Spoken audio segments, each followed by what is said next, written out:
Good morning, good afternoon. We're asking everyone to add into the chat if they have a favorite grazing animal, if you own animals or are a dreamer. I too am a dreamer. Getting up the gumption.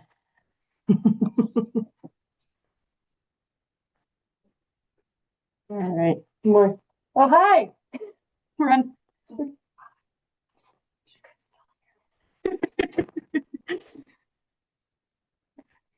Good morning. Okay, all right.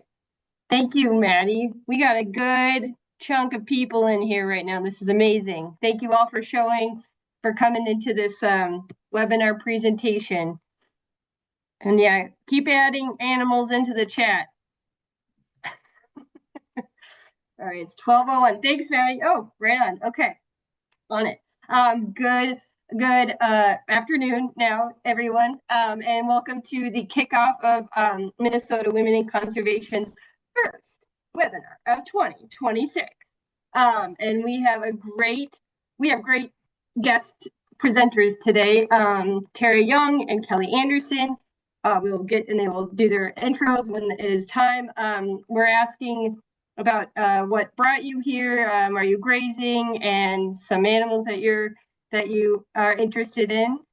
We have a jam-packed show for you all today, so I'm not going to take too much time, but I am going to introduce our state coordinator, Bert Murphy, who's going to introduce a little bit more about Minnesota Women in Conservation. Since Tarah, our presenter, has to hop off for another presentation, we're asking that you throw your questions in the chat as she's talking, and she'll have time at the end of her presentation to get to it. So without further ado, Bert Murphy.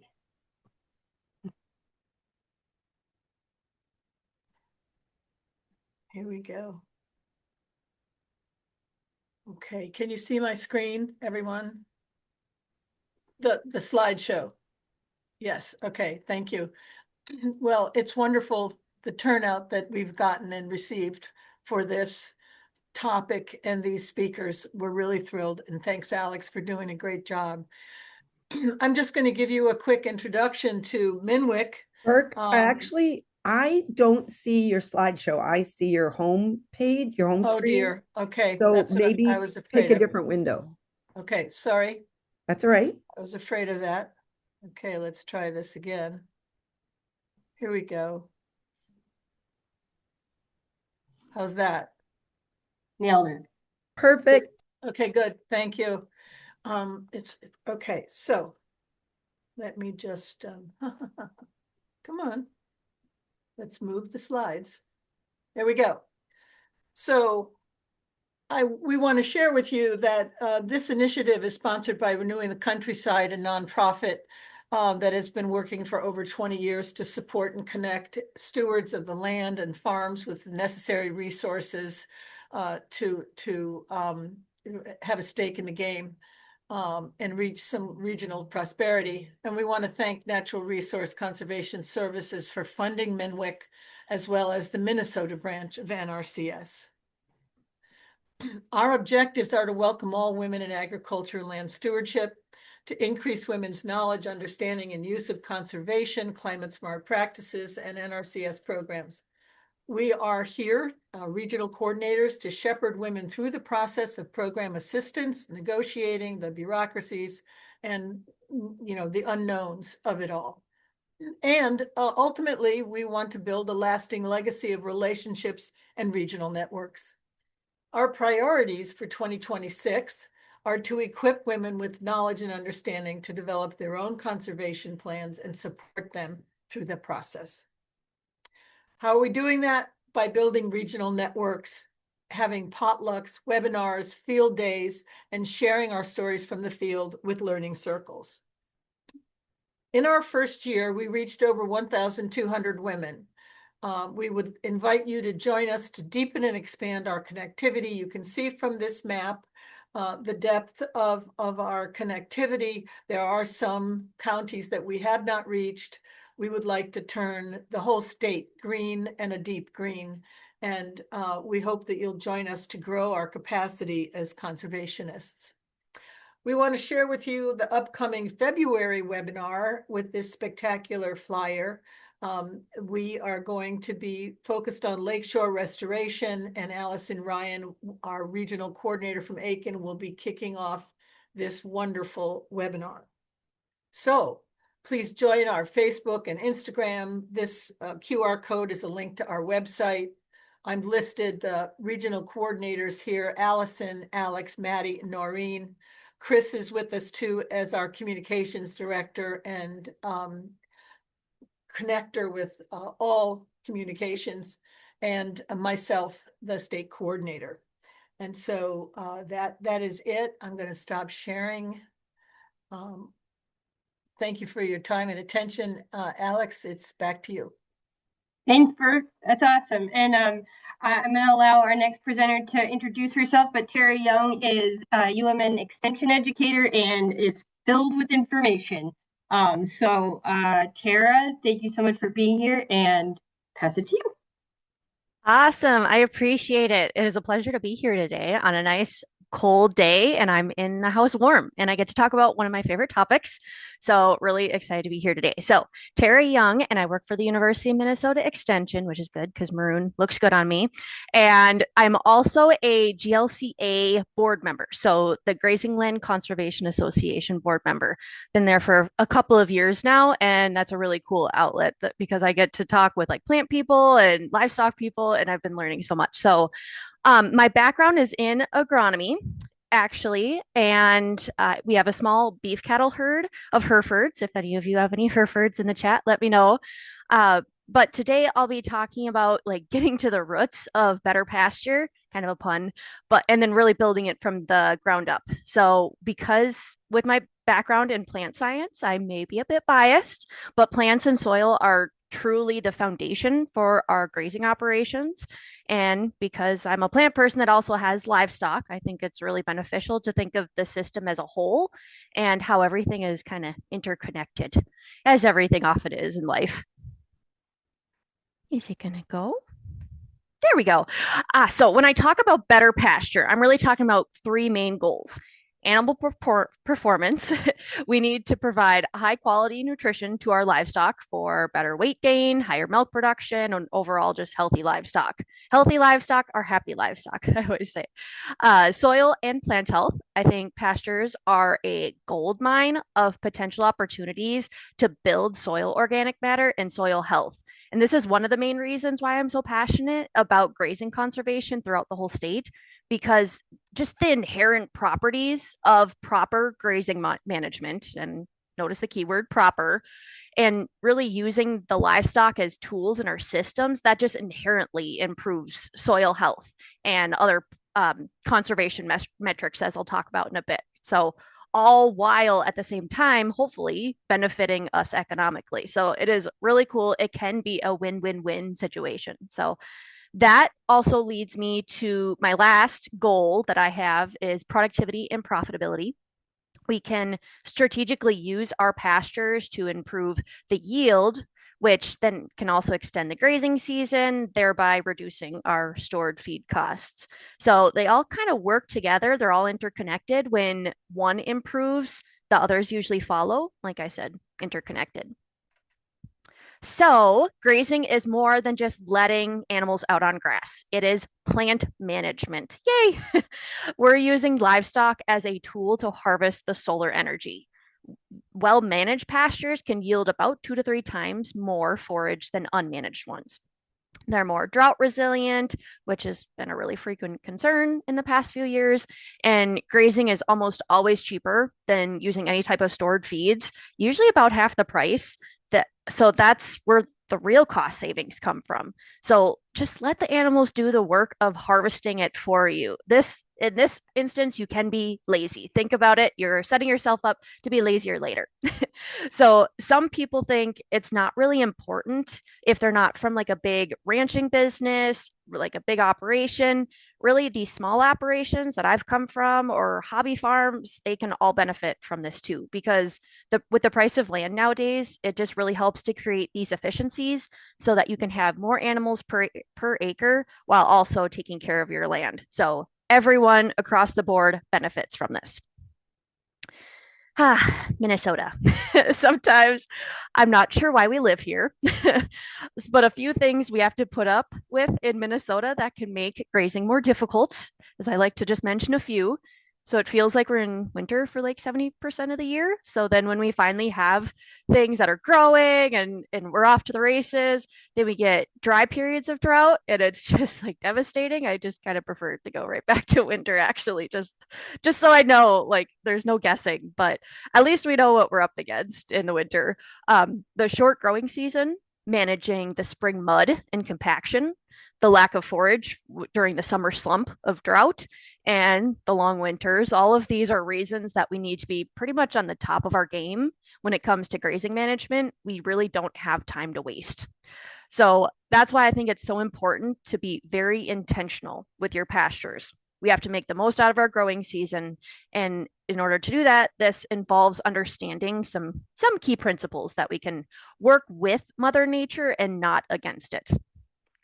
So all grasses follow a growth curve where you have like a slow initial growth, a rapid vegetative growth, and seed head formation. And then the yield kind of plateaus, you can see. During this vegetative growth stage, all the energy of the plant is going to the above ground parts in order to produce the seed head. After that, the plants are directing their energy down to the roots. And the forage quality curve you can see here is the inverse. So it starts off really strong with really high quality and rapidly declines throughout the growth stages. So this is also true of legumes and forbs, but grasses seem to be much more accelerated with this process. There's a smaller window of that great quality and sufficient yield. So this is one piece of the puzzle that I like people to be aware of when it comes to pasture growth and finding that sweet spot. So that's one aspect that I like to just kind of throw out there. Another piece to be aware of is the difference in grass types. So cool season, these are most commonly seen grasses in really highly used pastures. So they have like this bimodal growth where you have a huge peak in June, a slump in July and August as the temperatures start to rise and we get less precipitation.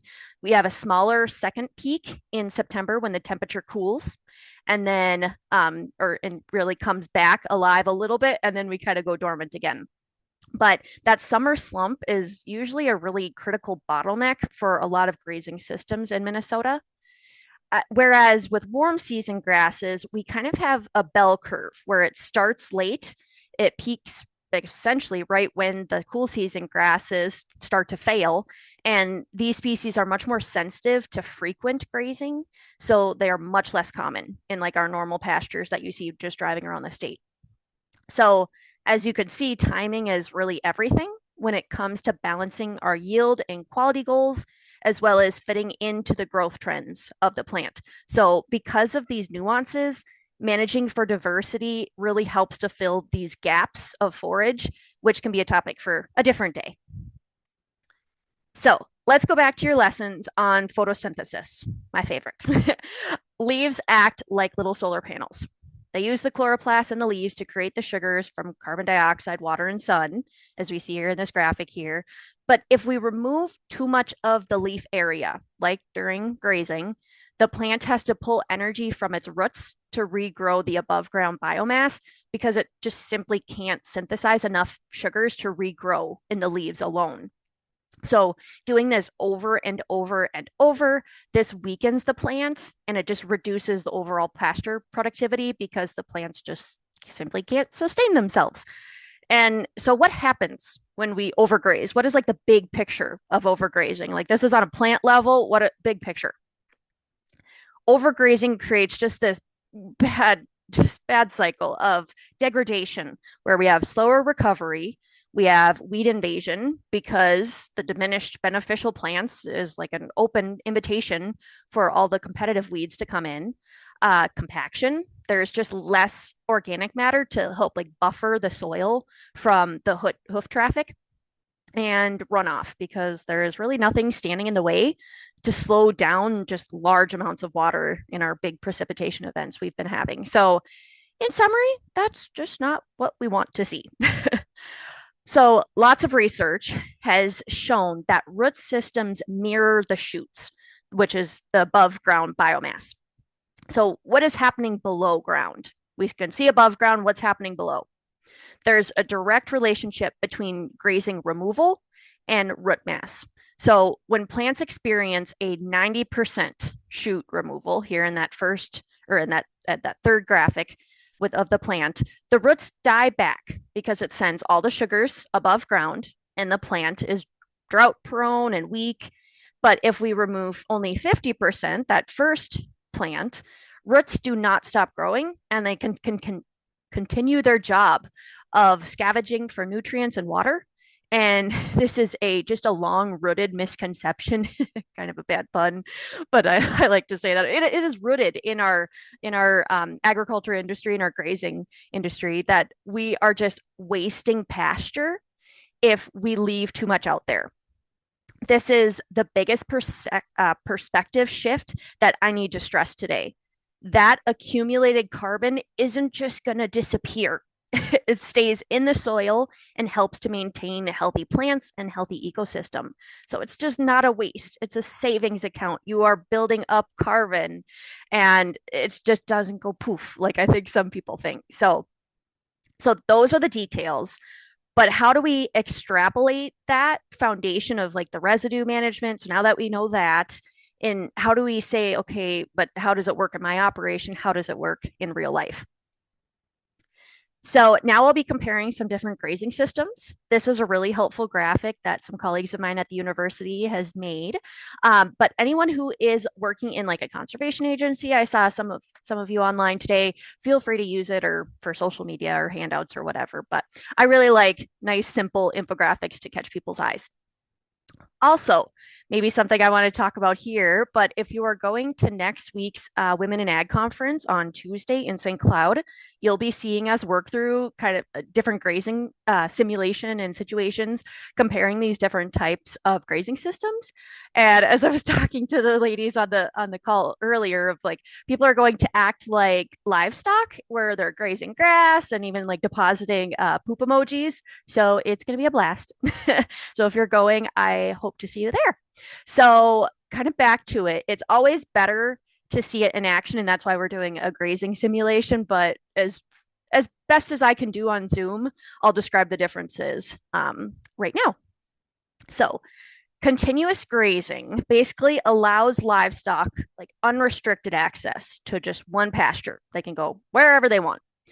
Because of this, animals become highly selective, eating the ice cream plants first and forgetting about the more mature ones. That typically has more helpful fiber in it. So low management, so that's great, but it also has lower costs than other systems. Only two advantages, a lot of disadvantages, like lower forage quality and yields. We have less stock or a lower stocking rate that we can actually put out on that land, uneven pasture use, greater trampling, forage losses. Manure distribution is distributed unevenly and weeds become a problem. So if you have an old school pasture like this, you'll know what I'm talking about. So rotational grazing involves multiple pastures with planned periods of grazing and rest. So the advantages are plentiful. They include rest and regrowth. Now we know just how important that is. Higher forage production can be anywhere from 20 to 50% more per acre. You could have more animals per unit because of this. We have longer grazing seasons because there's just more total forage to go around, better manure distribution, improved weed control, and just overall more options when you get into a pinch. So it sounds great, right? There's some challenges too. Rotational systems do require more fencing. The water access can be already challenging even if you just have one paddock sometimes. The advanced planning that it takes, along with all the other things that we're juggling in life, and just plain moving livestock more often. But on the plus side, your animals will become very docile because you'll do this a lot. But still, it's moving animals. That still takes time and it still can be, yeah, tedious. So for many operations, the hardest thing that this represents is a change in tradition. That's not how we used to do it. That's not how my grandpa did it. That can be the hardest hurdle to overcome. Believe me, I know. So now that we know, like, how many paddocks are we talking about is what people, then they want to get into the nitty gritty. Basically, more paddocks mean longer rest periods. Plants are less likely to be bitten twice when all the sugars are going towards above ground biomass and not the roots. So we know we need it, but how much? So we can see here in this graphic that a 100-acre undivided pasture is grazed like 100% of the time. Then as you subdivide it in half, then it's grazed 50% of the time. Rest is 50%. When you go down to the 64 1.57 acre paddocks, we're only grazing 2% of the total time in just that one paddock and is resting 96% of the time. But the graph shows the great increase in the relative yield here with more than one paddock, but it's also helpful to know that there's like not really, it's not a more is better mentality. It's not infinite. There are diminishing returns as we increase too many paddocks, but most people are stuck at just the one. So it's really helpful to look at that steep increase at the beginning. There's a lot of handy calculations that can help you determine how many paddocks are right for you, depending on the rest period you need, days of grazing, how many animals you have, etc. Another topic for a different day. But bottom line, this is a sliding scale. There's gray in the middle. Not everything is perfect, but each change is going to get you from 1 to 2 paddocks to 2 to 3. These are all going to improve our system. So progress, not perfection. So we've heard about rotational grazing for a while, but I also feel the need to explain adaptive grazing, as I've seen some really good examples of adaptive grazing across Minnesota. And this is kind of a newer topic that I haven't really seen talked about a lot. So adaptive grazing just focuses on managing the rest and recovery rather than really rigid rules. So when to start, when to stop grazing, really developing the grazer's eye is what I've been interacting with people and seeing this. So until you practice and accomplish the grazer's eye, here are just some guidelines to it. Start grazing at 8 to 10 inches. Stop grazing at 3 to 4 inches with an ideal period of only 1 to 3 days. So the regrowth isn't regrazed, ideally, not always perfect. Rest periods will depend on the season. So 20 to 30 days in the spring when the grass is in that, remember the cool season graph, a huge bump in the yield during the spring, 30 to 45 days in the summer when it can be in the summer slump, and 30-ish days in the fall when things are kind of starting to wind down. So short grazing periods with long rest periods. So it's kind of like working out your muscles. It's like you have a stimulus, you have a stimuli, and then that's basically, you just need to let it rest and build the muscle. So if you can imagine really how the flexibility is really necessary in this framework, as the environment and the animals are, everything is so variable. But really the take home rule with this is don't graze too short and don't graze too long. So which one would you rather see? Personally, I like to see the lush grass on the right. I'm guessing livestock would probably agree with me. So some key takeaways. Grazing is about managing recovery. Take half, leave half. Plant diversity also matters for the resilience of our grazing systems. And rest time is not just as, it is as important as grazing time. And small changes can just really add up to these big improvements over time, as we've seen in other areas of our lives. So just small wins. You don't need to like change and fence the whole farm tomorrow. Just split one pasture in half, and then you'll see the difference for yourself, because I've done that and it's really fun. So yes, hopefully that was like a quick blur of information, but you can see how it just takes everything from what's going down on the minor scale to a broader scale. How can we implement this in our position or in our operations? That was awesome. And dang, you filled and it that was fantastic.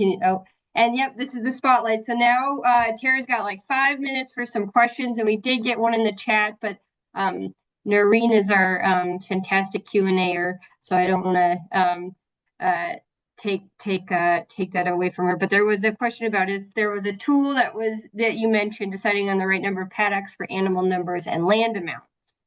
So I do have some links, and I've neglected to send them to Alex, but I can send them to you in in the resource email. But there's definitely calculations that it helps, but so much is variable with that. So there are definitely calculations, but it can also just depend on like your operation and if like it even makes sense because every piece of property is different. So yeah, there's guidelines definitely, but then you take it with what works for you.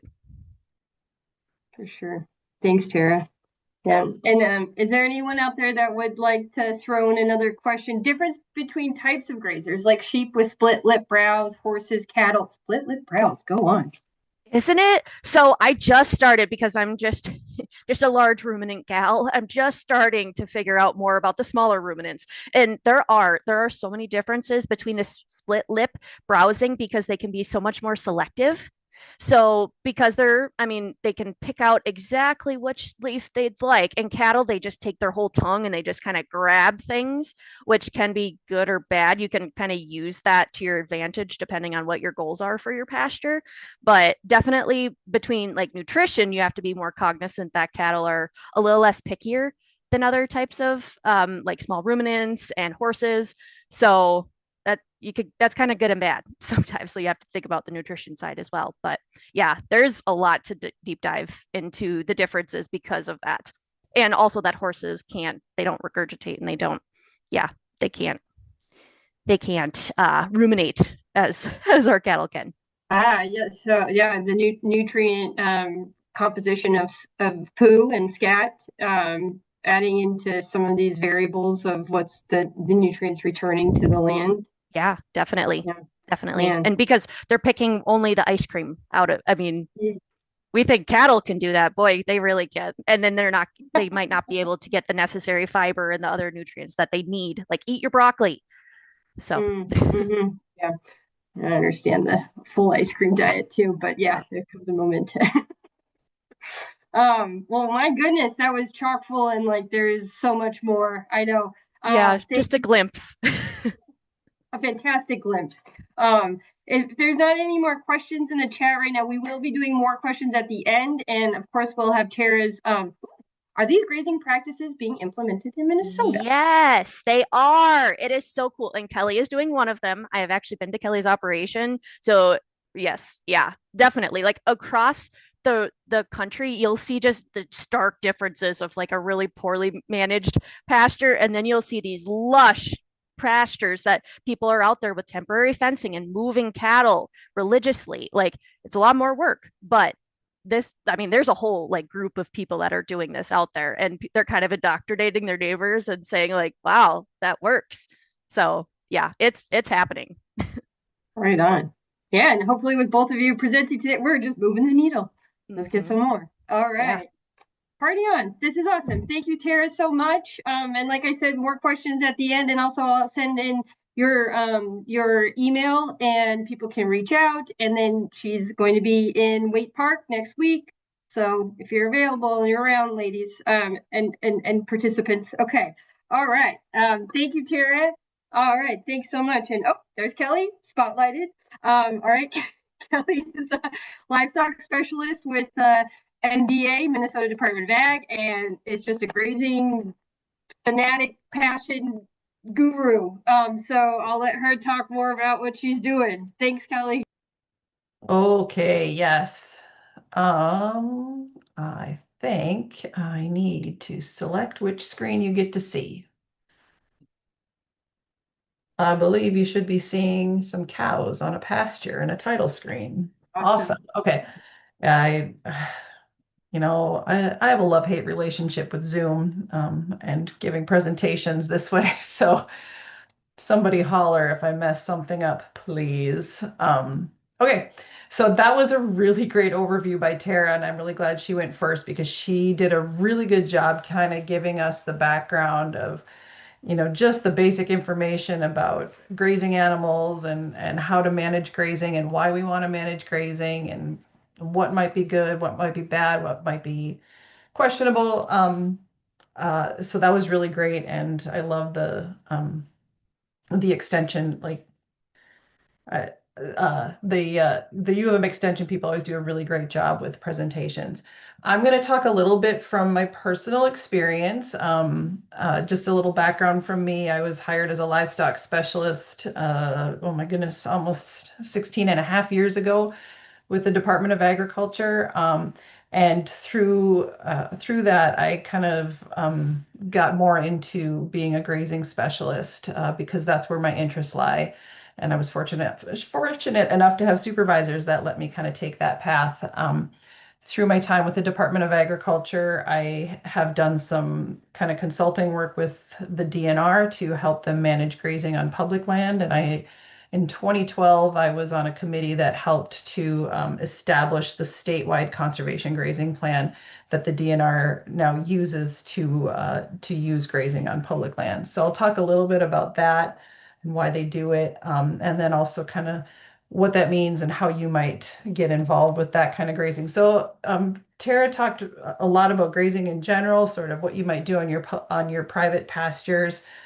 I'm going to take that a step further and talk about instead of managing the pastures for like for livestock purposes, I'm going to talk about using livestock to manage grass for wildlife purposes. And I could go a lot of different directions for this, so I'm happy to answer questions at the end if there's something that kind of piqued your interest. But I'm just going to try to do an overview for now. So I should start back here and just explain what you're looking at. So my husband and I have grazed public land near us for over 20 years. And this is a picture of some of our cows grazing a waterfowl production area. This is land owned by the federal government for the purpose of waterfowl production. And one of the things you can see here, this was, gosh, I might get the year messed up, but I think it was 2021 when it was really dry here. And this would normally have been a wetland. As you can see, there's some grass kind of growing up in there. And what we were able to do on this particular unit, because it was so dry, is our cattle got in there and they were able to remove a lot of the vegetation that was choking out the open water in those wetlands. So what would have normally been wet this particular year was dry, which is a great situation to be able to get in, take out vegetation that would that blocks the open water from forming. Ducks really like that. They don't, they like to have open water to swim around in and forage in. So this was a good opportunity for that. Here in Minnesota, most of our public lands are going to fall in two categories. One is the federal government, that's usually a waterfowl production area, and the other one is the State Department of Natural Resources, and most of those are going to be wildlife management areas. There's a few other public lands and then also privately owned, managed conservation lands that do use grazing. One example would be the Nature Conservancy. They own quite a bit of land, especially in western Minnesota, and they use some grazing to manage that. But these are the main ones I'm going to be talking about. I'm just going to throw this out there because there's a few different resources here. If you are somebody who does grazing, who you have grazing animals and you're looking to do this kind of grazing on public land, we have some tools to help you get in touch with the people that can help you with that. Let's see here. Okay, so the first two are grazing exchange websites. I call these, they're kind of like a farmersonly.com for grazing, but instead of finding love, we're looking for grazing animals and grazing land. The one that we developed here in Minnesota is called the Minnesota Cropland Grazing Exchange, and this is a screenshot of it right here. It's just a way for livestock producers to connect with landowners that are looking to get some livestock on their land. These little dots represent, all the L's represent livestock herds, and then the green ones represent different types of land that might be available. In particular, there are some Ws, that's wildlife land. So usually public land where there's a public land manager that's looking for a livestock producer to graze those. So that's the Minnesota version. Shortly after we built this, Practical Farmers of Iowa came up with the Midwest Grazing Exchange. Same concept, a little bit different, but that one covers multiple states. So I always tell people, you know, is one better than the other? Not necessarily, just it's more outreach. And if you're interested in excuse me, getting into one of these, I recommend people put their information on both of them. And then lastly is the conservation grazing map. It's a map of Minnesota that I've put together. And the purpose of that is to find the land manager in your area. So if you are interested, let's say I have some pastures that border some DNR owned land, and I want to find out who I should talk to see about grazing that land. You can go to this conservation grazing map and click on the area that you live in or the area where that pasture is. And then it'll bring up a little box that will tell you the contact information for those land managers. So it's a way to figure out who to talk to. Okay, we're going to talk a little bit about names because I'll throw out a few different terms here, and I just want to make sure we're all on the same page. And Tarah talked about some other ones. Don't get too wrapped up in what the definitions are, but they're all just slightly nuanced. So Tarah talked about rotational grazing and adaptive management. Those are just two types of grazing. You're moving the livestock around to meet certain goals of your, for your forages. What we've gone to here is it's a little bit different because instead of moving the cattle or the livestock around for the purpose of managing the plants and the livestock health, we're going to change up our goals a little bit and we're going to be moving livestock or grazing in such a way that we're going to meet the vegetation objectives. So like if I'm a land manager and I'm managing a piece of property for a certain type of wildlife, I'm going to want to apply grazing in a certain way that may be different than what is optimal for the livestock. So prescribed grazing is, what we call, we're making a prescription for the livestock to graze in a certain way that manages the vegetation the way we want it. Again, and then conservation grazing is a little bit different. This is almost always going to be done for habitat or ecological objectives. Sometimes it's less management intensive, although it all depends on what my goals are for the particular wildlife that I want to manage for. And then targeted grazing, I'll get into that a little bit if I have some time. This is usually matched to a very specific goal, and it's usually done, around here anyway, it's usually done with small ruminants. Think about, like, you may have heard of goatscaping or goatscaping companies where they're using small ruminants to go in and manage for a very specific species like buckthorn. They're putting goats in a small area for a short amount of time to just completely get rid of a certain species. I have a little bit of experience with that, and I can talk about that if time allows. Okay, so conservation grazing. You may or may not know about a third of our state is prairie, and this picture Minnesota shows pretty well. In the yellow, that is all what was once native prairie. The red part here is what is left of the native prairie. So as you can imagine, there's some real goals to preserve and enhance what we have left. Prairie, like prairie, you may or may not know, was evolved under certain types of disturbance. And in order to keep that land in prairie, you need to continue to create some kind of disturbance to keep out woody vegetation and other invasive species. So usually our land managers are using burning to get that accomplished. Sometimes they will use mowing or haying or cutting, cutting trees to do it. But really by using grazing, it's one more tool in their toolbox that they can use to achieve those goals. So if this is something that you're thinking about, there's a lot of different variables to consider. First of all is and I don't know where you guys are coming from. If you're livestock owners that are looking to do this kind of grazing, or I know some of you may be from an organization where you've got some land to manage, or maybe you want to manage your public land, or sorry, maybe you're looking to manage your private land using some livestock. As we talked about in the last presentation, different livestock will do different things. Sheep are not going to do the kind of grazing that a cow will do. They certainly won't cover the same amount of area that a cow will. And a cow won't be able to do the same kind of fine-tuned selection that a sheep or a goat will do. So it's important to think about what your livestock are capable of, or what kind of livestock you need to accomplish your goals. The timing of the grazing, lots of things to consider here.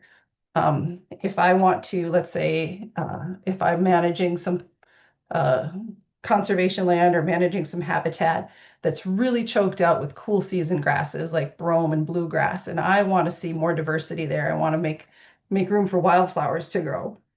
I'm going to want to make sure to apply the livestock on that land in such a way that will enhance the ability for the wildflowers or whatever I'm trying to accomplish there.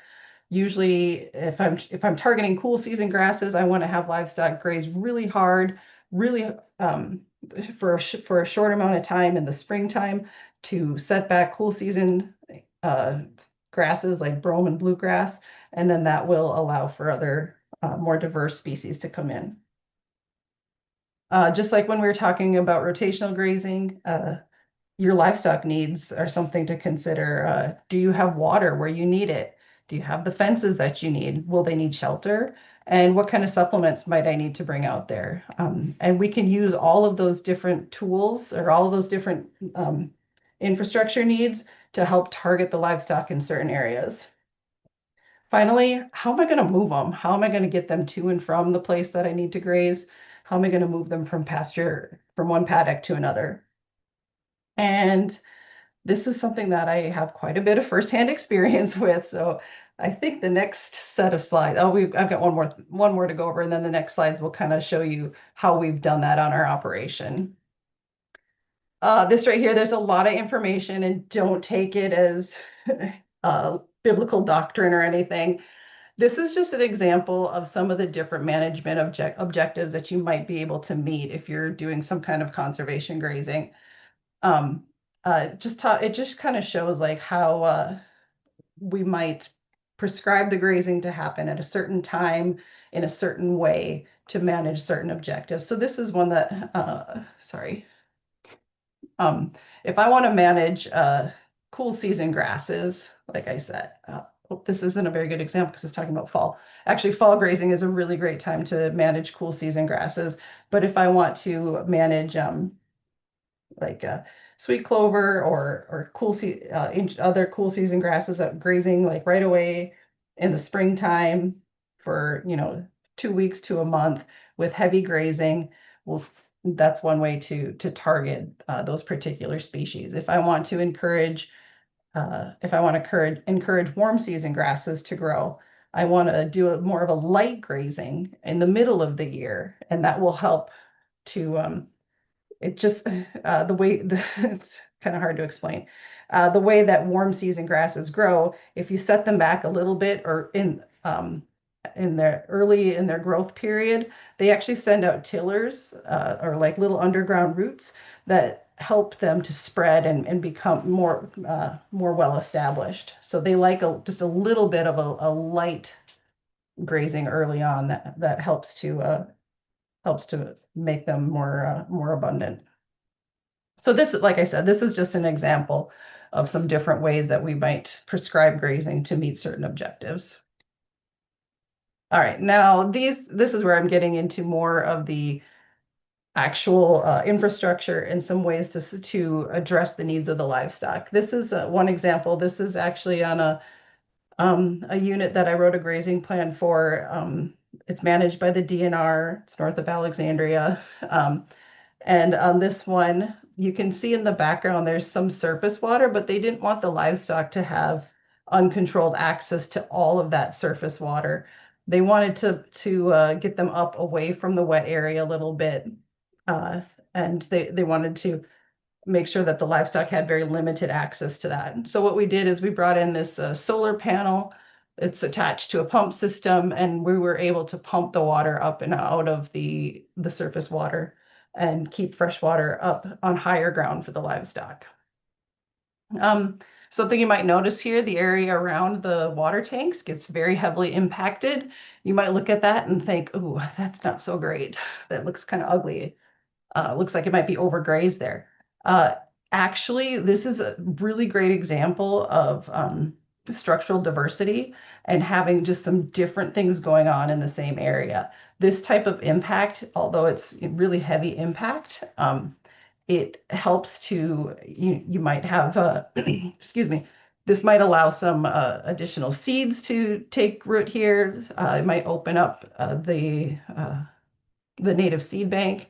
There's like seeds that left in the soil from many, many years ago, that by having this kind of impact, it gives them an opportunity to germinate and take over. So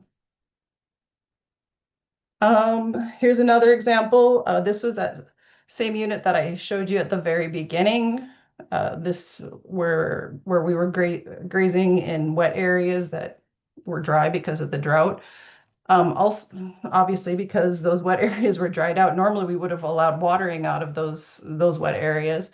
But since they were dried out, we had to haul water. So this is that handsome fella there is my husband. And we brought out these 500-gallon tanks and had to use a tractor to pull, this hay wagon with the big tank on it out there to fill up those water tanks every day. Not recommended as your your default plan. Hauling water is a lot of work. It costs a lot of money. But in this situation, we had access to this great grazing ground, and we were willing to do the water hauling just in order to keep the cattle out there a little longer. Fencing. These are a couple examples of the kind of fencing that we use. The one on the left, most of these units don't have electricity, so we rely on solar fencing. And these are usually places where we don't want to leave the fencing out there. They're hunting primarily. They're primarily used for hunting. Like I said, they're being managed for wildlife. The waterfowl production areas that we graze on are actually purchased with duck stamp money, so they really want to keep that open for duck hunters to get in there. So we got to take all this stuff out of there. So here's an example of it's a fiberglass post, and then just some high tensile wire that we put on there, and we're able to line those up and pick up the posts in the fall when we're done. On the right is an example of how you might do this for sheep and goats. I have yet to find a 2 or 3 strand high tensile fence that will reliably keep goats and sheep in. So the best thing I've found is this net fencing. Premier One is kind of the main supplier of it. There's a few other brands out there, but they kind of hold the corner of the market in this net fencing. It's not foolproof. I have had sheep and goats get stuck in it. I have had them die in it when they get stuck. So you really have to train them to it to make sure that they respect the fence and always stay back from it. But from what I've found, it's probably the most reliable temporary fencing option for sheep and goats. This is just an example of how we gather up cattle when it's time to bring them home. As you can see, we've got a trailer set up way in the back. It's about a half a mile away.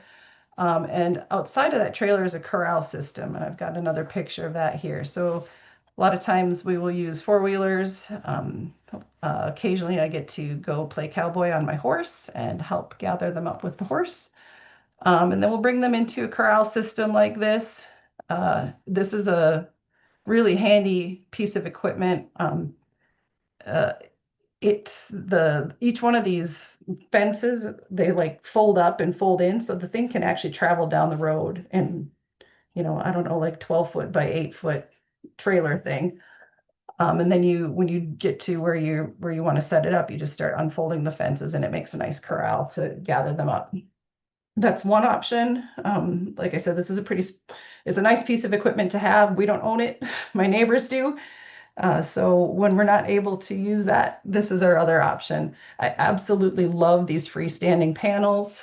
We'll haul these out on a flatbed and then use a skid loader to unload them and set them up into a very similar corral system. Takes an afternoon. It takes a little bit of time to get that out there and get it all set up. But once you have it, it's really handy. And then the next day, we always just go out and pick it up and bring it home.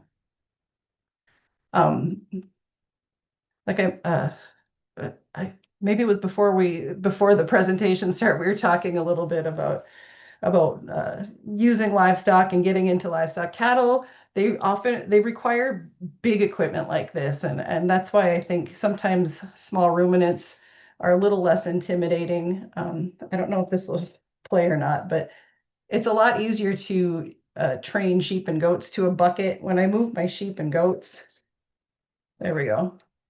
I usually just get their attention. I think, yeah, they were grazing a little piece of the yard here. And then once they learn to follow a bucket or a voice and they know it's coming, sheep and goats they don't quite require the equipment that the cattle do. So that's kind of nice. And a lot of even larger sheep and goat herders that I know, they do the same thing. They're able to call them into a small area and then load them on a trailer from there. So sometimes we have to move our cattle long distances. This particular picture was moving them about 4 miles down the road. We don't do this in the middle of the summer because there'll be cornfields on either side. And obviously we don't want the cattle going off and visiting the cornfields. So we've trained them to follow a truck with some nice hay or corn on it. And then usually I gather up some cowgirl friends and we follow alongside and keep them moving down the road. And then once they get back, they know that they have some nice hay waiting for them. And usually by the end of this, I will say those mamas they were very tired. They wanted to just lay down, and you can see they didn't want to eat the hay. They wanted to lay down in it. You can see it way in the back. Now I see we're kind of getting close to being on time. I haven't seen me spotlighted yet, but then I don't know, I might be missing that. I could go into a little bit of targeted grazing. Again, this is taking it a step further, whereas what I've talked about in the past, you might be doing that on your own private ground. You might be working with a land manager, a wildlife agency, or something like that to do those kind of things. Targeted grazing gets it. You see a lot of people wanting to use this as a business, wanting to get into, oh, I've got some sheep and goats. Somebody will pay me to come and graze. The reason why they're paying you is because it's more work. There's more work involved. There's oftentimes some liability with the work that's being done. And you really have to have a good knowledge of what you're doing, why you're doing it, and when to do it. So I guess, Alex, do you want to take questions now, or should I get into this and talk a little bit more about targeted grazing? It's a great question. I think we got one question right now about fencing on the wildlife management area and specs that you may have used. So maybe that, but I'm happy. I'm interested in you taking this a step further. Oh, for sure. And I don't mind staying longer if people want to stay longer and learn about targeted grazing too. Yeah, so a couple different things on on when grazing wildlife management areas. If you're working with the DNR, they do not want the grazer to set up a permanent perimeter fence. They will hire that done, they will pay for it, they will get it out there one way or another if it's going to be a permanent fence. Um, the Minnesota DNR, they do require, oh gosh, I know we changed it. In remote areas, they'll allow a two-strand fence, but in most cases, they want to have at least a four-strand high tensile fence around the perimeter. Now, the interior fences, that's different. They'll, the perimeter fence is the most important because that's going to keep the livestock from going out and visiting the neighbors and going out on the road. Interior paddock fences, they can be just a single strand of poly wire. But like I said, if you are working with Minnesota, you're probably not going to be putting up a permanent perimeter fence. The one that I showed you was a Fish and Wildlife, and we did put that fence up. It's 3 strands of high tensile wire. They told us what they wanted to have done. They bought the equipment and we put it up. Now, when Fish and Wildlife, they will have you bid on that grazing, and when you are placing the bid, what kind of work needs to be done in order to make it grazable. So for that particular unit, we knew that we were bidding on grazing for 2 years, but in order to do that grazing, we were going to have to put up a permanent fence. That was going to take a pretty good chunk of time.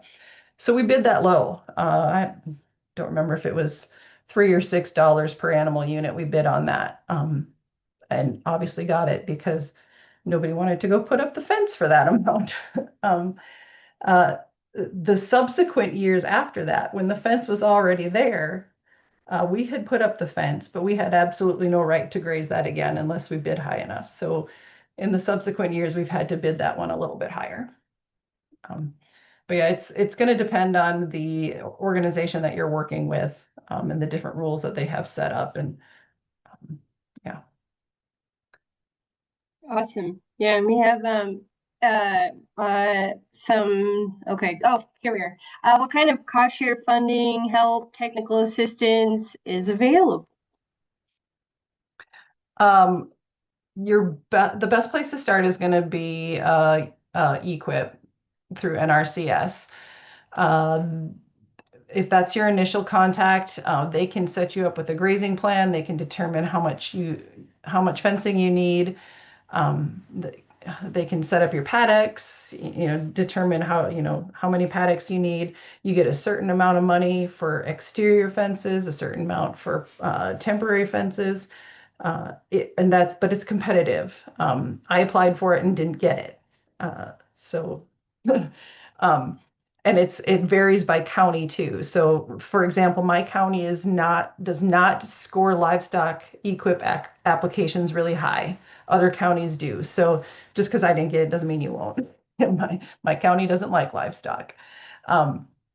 So check that out. That's probably your best bet. Otherwise, Minnesota Department of Agriculture has some grants available. My best recommendation there is to, maybe Alex will come up with the website. But if you go to our main page, scroll all the way to the bottom and it says stay connected, you can sign up to get email updates that apply to grants. So every time we get a new grant out, it will let you know, hey, there's a new grant open from the Department of Agriculture. The best ones for livestock infrastructure are going to be the Livestock Investment Grant and the Prepare Grant. Either one of those will cover, especially like rotational grazing type infrastructure. And unfortunately, they just closed, so you'd have to wait till next year to apply. Yeah. And Ducks, someone just added a little Ducks Unlimited has some funding for native forage conversion if you're looking at more cool season grasses. Some EQIP Audubon.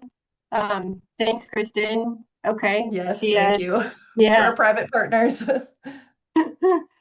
Right on. And I know there's some SWCD folks out here too. So I always encourage people to reach out to their local soil water conservation district office and inquire. Yeah, a lot of time the SWCDs know things about like local cost share opportunities that we just don't know about statewide. So I know they often work with uh, watershed groups and things like that that have private grants. So Right on, right on. Okay, let's see here. Yeah, funds and foraging proceeding funds. Heck yeah. Okay, and Pheasants Forever has another has some funding. Fantastic. Thank you everybody in the chat who's bringing in ideas of where to look. Lovely. Okay. I'm looking in the chat for further questions. I don't know if it's 1 o'clock. And so I'm looking at my boss Burke, what the encouragement is. If Kelly, you said you had some time to do a little more on targeted grazing, but I want to be noticing time and have give everyone if that is something that you wanted to talk a little bit more about.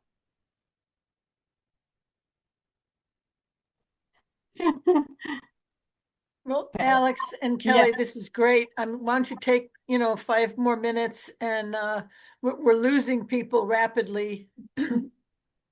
lunch times are getting over, but yeah, I'll do just a real quick overview of targeted grazing. Like I said, these are getting a little bit more specific, and it ends up this is a tool it's more like a chisel than a chainsaw. Like you're using this usually in small areas to target a very specific species or vegetation. These are just some examples of where you might see it being used. We see the goats. A lot of the Twin Cities parks have been employing goats to control buckthorn, garlic mustard, some other nasty little things. More and more, we're seeing sheep grazing solar developments. We have one particular company here in Minnesota they're using some of their own sheep to graze solar developments, and then they'll subcontract with other sheep owners to graze that. That's just to keep the vegetation down. They have to mow it or do something with it to keep it from growing up over the panels. So more and more, they're finding that sheep do that really well, oftentimes better than mowers. So here, like I said, weed management in parks. That's not the best picture, but yeah, there's I have friends that have done some grazing in parks and college campuses and things like that to target unwanted invasives. And then also not so much out here, but you hear it more and more happening out west where they're using sheep, goats, and cattle to graze in what they call the wildland urban interface, or the WUI, in order to keep the vegetation low around populated areas. So if a wildfire is to come, it will often die out before it gets to those populated areas because the cattle or sheep have removed vegetation. So here's a picture. A lot of sometimes what they'll do is they'll have goats come in or I'm sorry, they'll have some equipment come in and do some take down some brush, and then have goats do the follow-up to catch the regrowth that happens. Buckthorn, especially when you take buckthorn down, all the little seeds drop, and you'll get all kinds of little buckthorn saplings growing up, and goats absolutely love those. So it's good follow-up for mechanical vegetation control. It's also good if you're not going to be using mechanical vegetation control. If you're going to have people going in there, sometimes it's nice to get the goats in first, and they make paths and clear out some of the understory in order to make room for the people to then go in and take out the bigger trees. It's often used on hillsides where you probably wouldn't want to drive a tractor. So this is an example of where goats have done a really good job taking down some vegetation on a hillside. They can work in the winter to help. They go in. Actually, they girdle the bark. This is a buckthorn tree right here, and the goat has gone and chewed up all the bark around it, and that is going to kill the plant. Let's see here. this is my warning slide. It's usually more management intensive. Like I said, there's oftentimes liability issues. The people that do this kind of grazing are often required to carry special insurance policies just in case the goats or sheep were to get out. A lot of the people that do this have had issues with the animals getting out, and then they go and chew up the neighbor's prize roses, and that does not bode very well for some. It's not a one and done treatment. It often requires 3 to 5 years of follow-up, especially when they're dealing with something like buckthorn. Like I said, even when you go and remove the buckthorn, there's lots of little seeds that fall and they will resprout for many years to come. So it's got to be continuous treatment. It's best used for high priority areas. That's why we see it a lot in parks. We don't see it so much out in larger like wildlife management areas because the number of sheep and goats that we would need to target buckthorn in those areas would be astronomical. So we see it a lot more in parks. Like I said, dangerous or inaccessible terrain, and then often in support of additional tools like mechanical removal. And it's definitely a chisel, not a backhoe. So like I said, just small areas, really specific. And I like to warn people because it seems like, oh, just a great way to make money with my goats, right? It's a lot of work. And you can ask any of the people that have done this successfully. They're constantly dealing with people.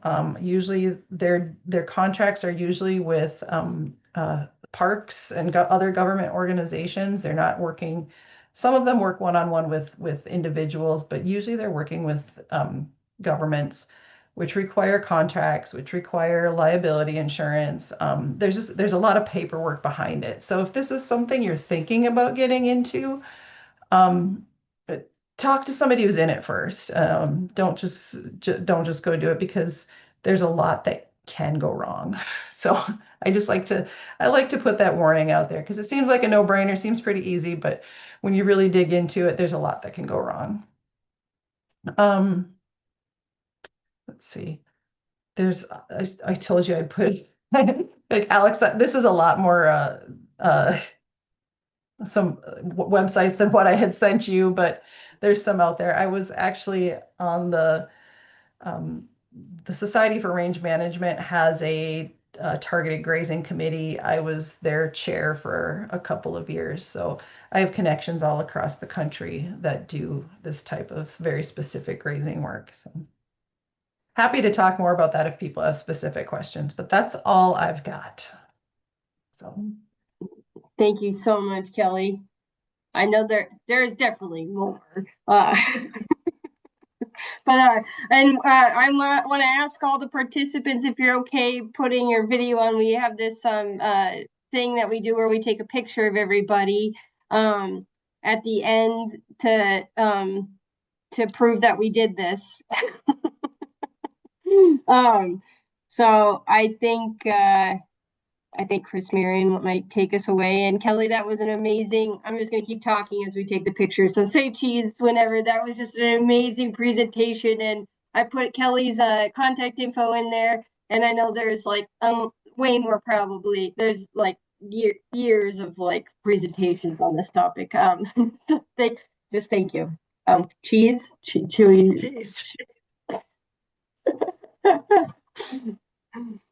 And thank you all for coming into the webinar in 2026. And we look forward to seeing hopefully more of you guys throughout the year. They're at the end of every month, Wednesday, and there's one coming up. Allison Ryan, who had to hop off, is leading our next one. And if you have ideas about things that you want to see and hear about, please email us.